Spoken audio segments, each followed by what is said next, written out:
O tema da nossa aula de hoje, não faça isso se você quiser fechar mais projetos de arquitetura em interiores. Mas não fazer o quê?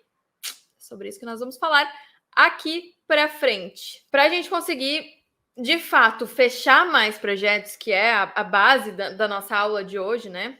A ideia é sempre que a gente consiga fechar mais projetos. Para isso, existe um erro muito comum que a maioria dos profissionais comete. A maioria. Eu vou te contar esse erro e como mudar isso, é claro, daqui a pouquinho, tá? Mas primeiro, por que será que é importante fechar mais projetos ou ter uma alta taxa de fechamento? E aqui eu não tô falando de fechar vários projetos a precinho. Não, eu tô falando de fechar projetos bem fechados, cobrando da forma certa e não aquele projeto que no fim tu vai ter prejuízo se o cliente fechar. Sabe aquele projeto que tu apresenta porque tu pensa, eu preciso fechar, e aí tu faz por um valor que no fim não é nem o valor que tu gasta para trabalhar, só para ter o escritório girando. Não é disso que eu tô falando de projetos bem fechados. Ter essa taxa alta de fechamento é importante para garantir o teu fluxo constante de clientes. Afinal, sem fechamento não tem cliente. Sem cliente eu não tenho projeto. Sem projeto não tem dinheiro para pagar as minhas contas, para manter minhas contas em dia, né? E quanto mais projetos tu fecha, mais pode cobrar pelo teu projeto, né? A lei da oferta e da demanda, já falei isso várias vezes em várias lives aqui. Então, se eu tenho muitos projetos e eu tô fechando muitos projetos, eu posso começar a pensar, bom, se eu estou fechando por esse preço, quem sabe eu aumento um pouquinho, fecho um pouco menos, mas consigo ganhar mais. E por isso também tu consegue selecionar quais projetos gostaria de atender e quais não gostaria. Porque, honestamente, eu mesma já fechei alguns projetos que não era bem aquilo que eu queria fazer, sabe? Mas, poxa, tem que fechar. E isso, querendo ou não, nos tira o sono, não nos deixa legal, não é o tipo de projeto que a gente gosta de fazer. E quando a gente consegue ter uma alta taxa de fechamento, né? A gente também vai ter muito mais tranquilidade, porque a gente sabe que a probabilidade do cliente fechar é muito alta. Muito alta. E aí eu não vou ficar muito preocupada assim, ai meu Deus, eu não tô. Não, porque eu já tô fechando com mais frequência e eu sei que não é difícil fechar. Além de tudo isso, fechar mais projetos te permite também aumentar a tua equipe, fazer mudanças, crescer com segurança. O planejamento a médio e longo prazo fica mais fácil. E, claro, o melhor, quem tem um bom fechamento, quem fecha muitos projetos, se livra daquela ansiedade financeira que muitas vezes a gente tem, né? Poxa, eu tô precisando fechar, tenho que pagar as contas. Então, tu se livra disso, tu consegue viver mais tranquilo. Aquela questão que eu já falei várias vezes, a gente começa a viver e não sobreviver de projetos. Então, eu consigo me planejar, eu consigo aumentar a equipe, eu consigo prever gastos que às vezes eu estava, né, contendo. E ao mesmo tempo, o inverso também é verdade. O oposto é verdadeiro. Se tu não consegue fechar projetos, vai ter uma grande ansiedade, aquela ansiedade financeira que tu fica assim, ai, Jesus amado, e agora? O que eu vou fazer da minha vida? Vai ficar insegura, sem saber qual vai ser o próximo projeto. Pode, inclusive, ficar sem ter trabalho ou sem ter clientes por um tempo, porque tu não tá fechando projetos. Não, a questão não é quantos orçamentos chegam para ti. A questão aqui é quantos desses orçamentos que tu apresenta, e eu não gosto de chamar de orçamentos, eu sempre chamo de propostas, quantas dessas que eu estou que eu estou entregando, enfim, que eu estou fazendo, quantas dessas estou fechando? Qual que é essa minha taxa de fechamento? E aí acontece aquilo que a gente vê muito acontecer na nossa profissão. A pessoa fica sem ter muitos projetos, sem ter clientes chegando por um tempo, às vezes fica inclusive sem projeto, e aí pode achar que é normal sobreviver de projeto, tá sempre apagando incêndio, sempre correndo atrás da máquina. Fora que a cada cliente que não fecha, foram horas de serviço jogando no lixo.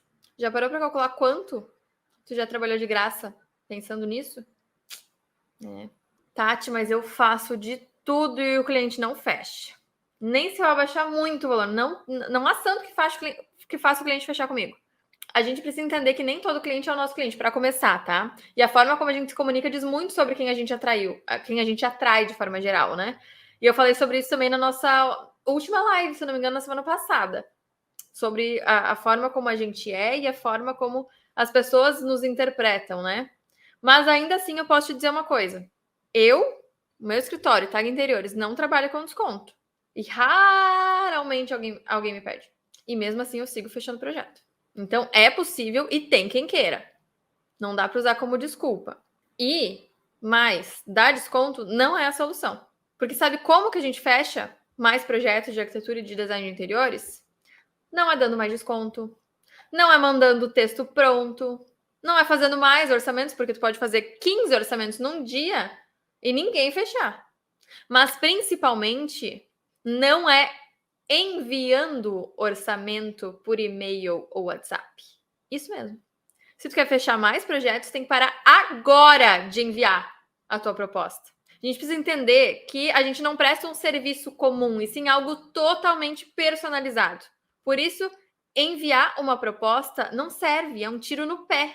Quer fechar mais propostas? Então faz assim, apresenta a tua proposta, dê atenção para o teu futuro cliente e não simplesmente passa o valor.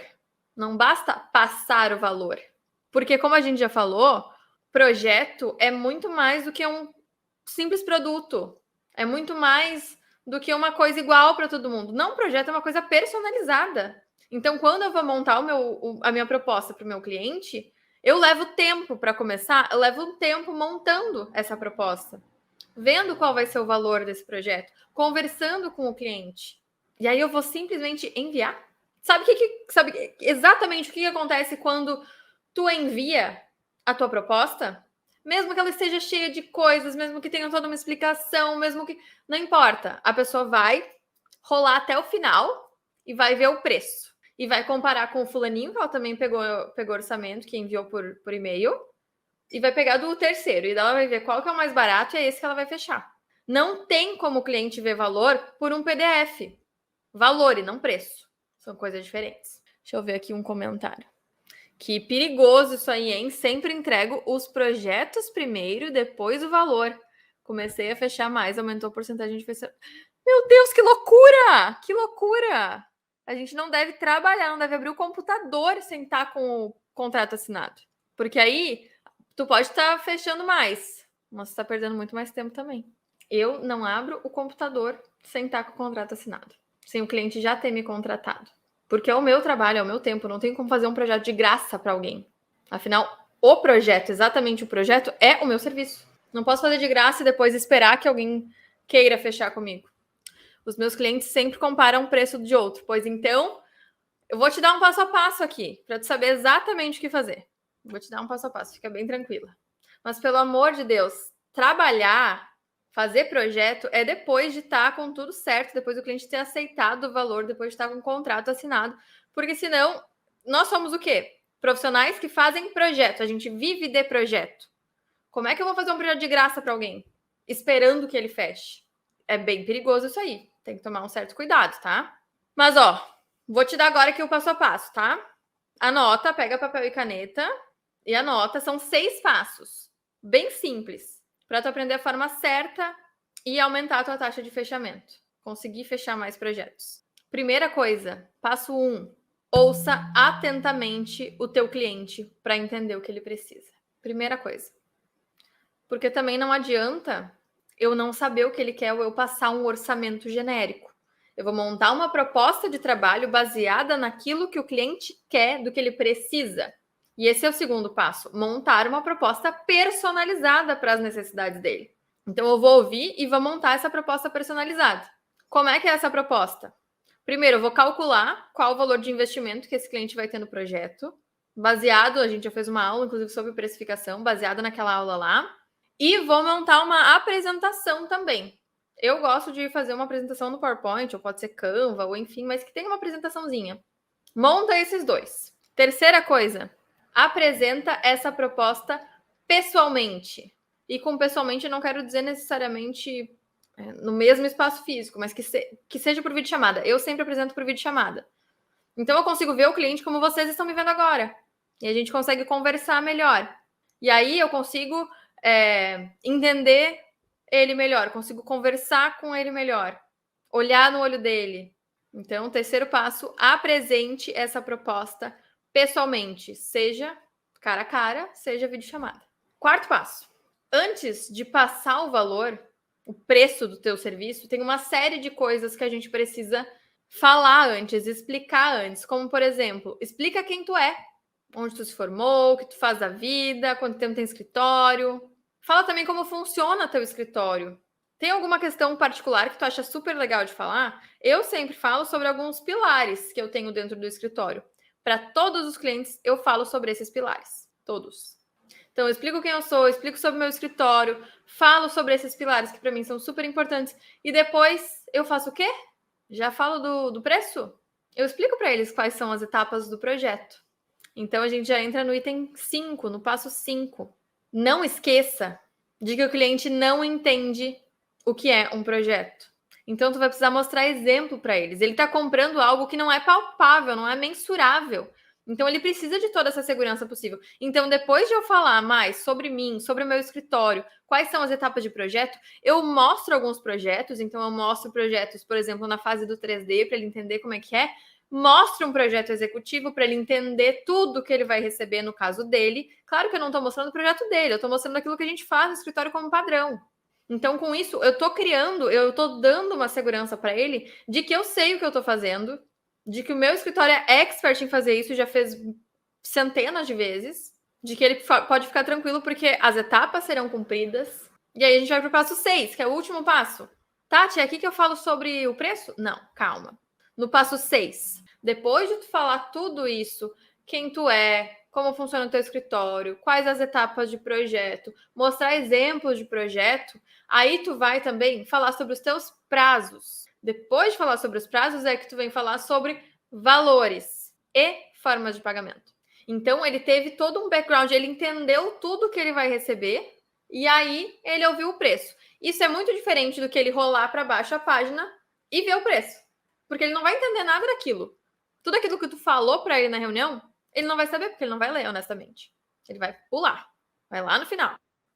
Então, eu tenho certeza que a taxa de fechamento vai ser muito maior se tu seguir esse passo a passo. Muito maior. Porque aí tu vai ter um respaldo. Inclusive, quando eu apresento uma proposta e, por algum acaso, o cliente acaba não fechando, normalmente ele até me pede desculpas pelo tempo, que ele entende, por isso também que ele acaba não pedindo desculpa, porque ele entende o quão complexo é um projeto. E se ele não fechar comigo é porque ele realmente não pode pagar, entende? Então a gente precisa aprender que não é porque nós entendemos o nosso trabalho que todo mundo entende. É um mundo novo. Se não fosse, o cliente não nos contrataria. O cliente não procuraria um arquiteto, um designer de interiores. Então tentem isso. Já quero saber quem vai tentar com o próximo futuro cliente que aparecer a fazer esse passo a passo, fazer uma reunião, ouvir o cliente, falar mais sobre o seu escritório, falar sobre as etapas de projeto, quais são as etapas de projeto, como é que funciona, mostrar exemplos, dar toda essa segurança. Quero saber quem é que vai testar. Quando vocês forem testar, me avisa. Tenho certeza que vai mudar muito. E vocês vão aprender muito mais também a questão de processos, né? Como que as coisas funcionam. Isso é super interessante. Queridos, eu espero muito que vocês tenham adorado essa live, tanto quanto eu, essa aula. É algo que parece simples, mas que a maioria das pessoas não faz. Então, vocês entenderam qual que é o maior erro, né? O que não é para fazer? Não envia a tua proposta. Apresenta. Tenho certeza que o jogo vai virar. Um beijo para vocês, foi um prazer estar com vocês aqui de novo. Beijão!